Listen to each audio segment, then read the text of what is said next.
perhaps, or obviously the gentleman that looked after the stable as well, they would have come back and forth to the main house through that tunnel,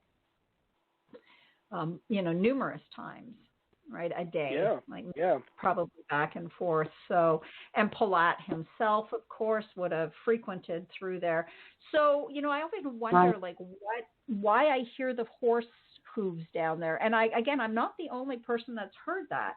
So I just wonder if it's because maybe it's echoing from the stable above when you get sort of, because it's only in one particular area. It's, Ian, I'll see if you know, it's when you get down to almost the end of the hall of the tunnel, and it kind of curves towards that staircase that goes up to the stable. So you get to that part of the tunnel. One of those, there's several little small rooms. Yes. At that point in the tunnel that. Right, because they were storage rooms in there, so they used to store feed and stuff down there, right? So I wonder if it's just that there's a residual sound that's transfers from the horses being above, and the stables too. Rachel, if you haven't looked at the pictures, I mean the floors are all tiled. They're it's just the walls are tiled. Yeah, perfect. And that was so they could literally scrub and wash them out with water, right? Like you could, it was so much easier to, I can't imagine how slippery it was for horses when, before straw was put down. And that would certainly carry it down. That's a good point. Yeah. But just that sound of the horse hooves clomping on, what, be it tile or the cement, I'm not sure. But I do, I've heard that more than once myself there. So, and it's always right in that one spot where it kind of turns to that staircase that goes up. And so I can't imagine, but I did hear at one point there was a story, and this is a story, and I have never been able to verify it, that Palat brought his favorite horse into the Great Hall at one point from the stable. I don't know how he would have gotten it there. The only thing I could think of is in that one location, there's a door when you go up to that staircase, and it goes outside. Do you know which one I mean, Ian? Before you go into the stable, there's another door. If the horse was brought in through there, it would have only had to go down 3 steps to the tunnel. So I wonder if that's a true story, because it was at some point they were having this big party, and he actually brought his horse into the Great Hall. So that to me, that's a great story. Again, it's a story because there's been no way to verify it. Yeah, who knows? I believe that one's true.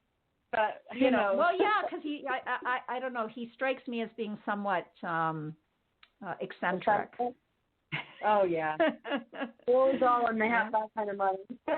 Right? Yeah, somewhat eccentric and somewhat, but these are the kinds of things where it's, you talk about, hauntings. Again, is it a haunting? Is it a residual energy? I mean, they didn't really live in the house that long, but do they visit, perhaps, is the question at hand. Do they reside there as spirits, or are they visiting spirits? That's a good question. Either or, possibly. They don't seem to talk about the spirits on the, on the webpage. Oh, of course not. No. There's nothing bad that they're not promoting it as a haunted location. No, they're not. And when the Kiwanis had it, it was much more open to that. But since the city's taken it over and they're running it, and that fancy restaurants in there, and they have other stuff, they've really downplayed any of the paranormal possibilities of the castle now. So kind of sad. It is a little, But but it's also one of those things that there's been numerous, like I know when we were there and we did the investigation, so we stopped in different locations. So I'll just kind of go quickly through where we were. We were in the Great Hall, of course. That was one location. I don't remember picking up too much in the Great Hall at that point. I did pick up a couple of things in Lady Mary's room. That, you did? Yeah, well, but I'm not her gonna. own...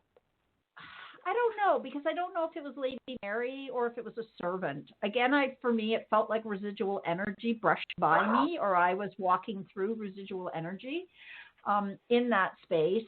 The other space that I do, however, feel, and I did because I was there and I used it as a dressing room, was the garden room. And that's on the 3rd floor, I believe. I think it's called the garden room there. It faces out to the garden, and it was a guest suite.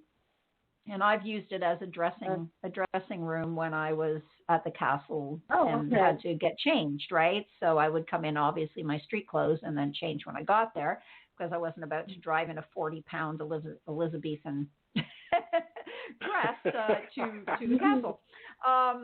So I used to use that for my dressing room, and I did frequently feel that there was a female spirit in that room with me, almost to the point of perhaps a maid or a dressing maid that would help assist, because I always felt like she wanted to help me. Always felt like she wanted to help me, to do up my corsetry or, things like that. And so it was kind of an interesting feeling. And I remember one day I was putting on my wig at the mirror, and I swear out of the corner of my eye, I saw a young woman dressed in like Edwardian style, pinafore outfit, kind of, not directly going, ooh, look at me, I'm a maid, but, somebody who you knew was definitely staff. Yeah. And she was just like wanting to assist me with my hair. And I found that sort of an interesting feeling. And so that would happen to me. When we did the investigation, of course, we picked up in the tunnel, the sound of the clopping, clip clop, clip clop. A man's voice we picked up with an EVP, sort of a gruff sounding voice, and that's come up on a number of other people who have done. Well, that's how they describe. Were you able to discern the words of the male voice that you caught? Not really. Not really. No, it wasn't very clear. No. So, yeah, and you were saying, Ian, that's other people have reported. That's how they describe the voice of that caretaker for the horses, is a very rough sounding man. Yeah. Mm-hmm. So perhaps the same spirit, perhaps. Right. And I remember when we were sitting in the stable itself in the office, and actually we were allowed to go to the 2nd floor. So at that point to what would have been the hunting lodge, but the upstairs right now there's just tables up there and chairs and stuff up there. Nothing. It's just like modern. I think they probably use it for meetings and stuff. We were up there, and I had, at the time we were sitting at the table, I remember, and just, people had their EVPs and K2s and stuff, and we were sort of scoping the room and the staircase that comes up. And I remember at the time I was playing with an app on my phone, oddly enough, that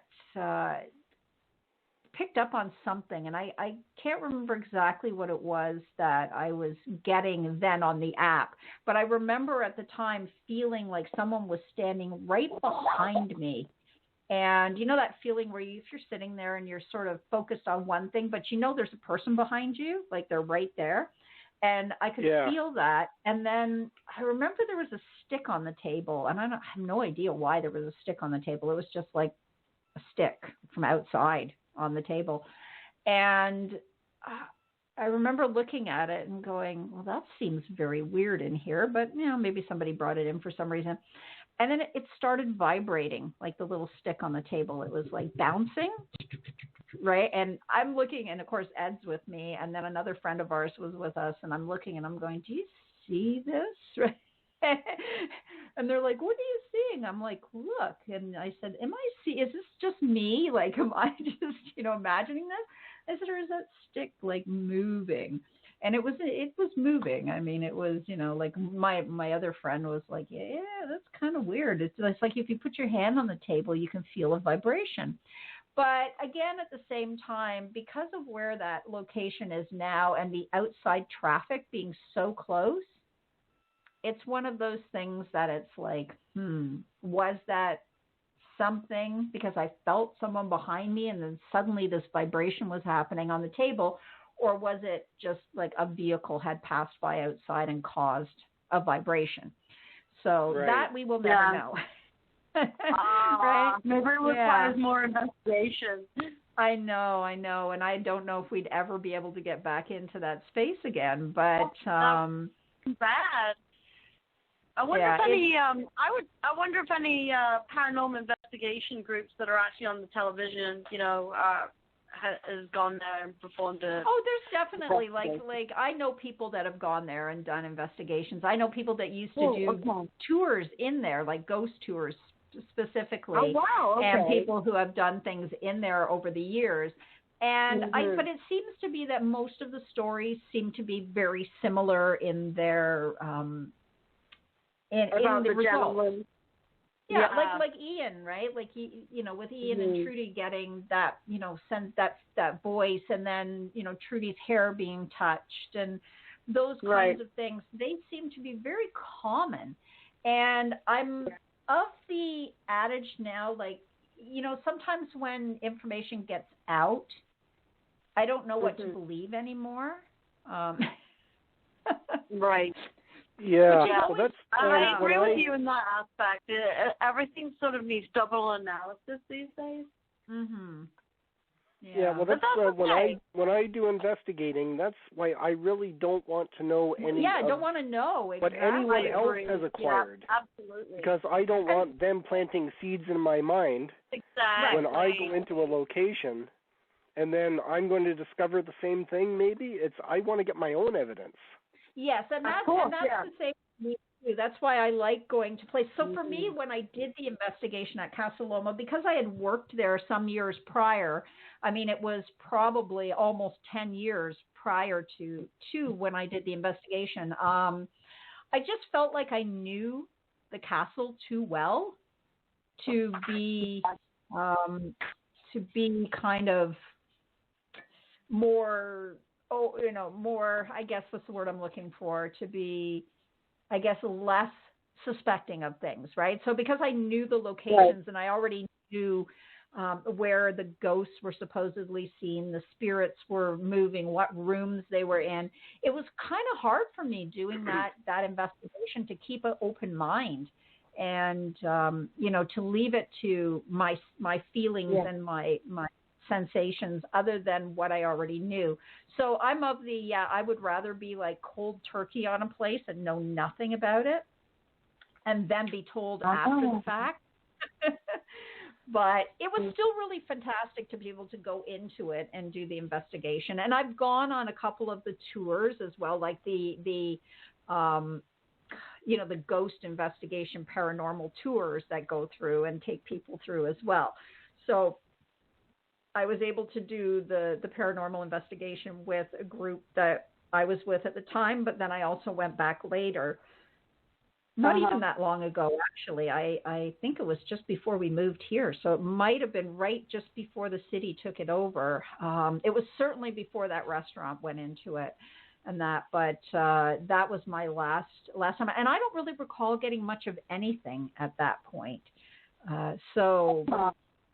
Yeah, so I really feel like, for me, I know too much about the location now, but it is a phenomenally amazing location for people who haven't been there. And whether you're going there, well, now you can't do the investigations, but you can still go through the castle and use your own and like yeah, that's too bad because I'd love to get an official investigation done in there. Yeah, I'm not sure they'd be that open to it anymore.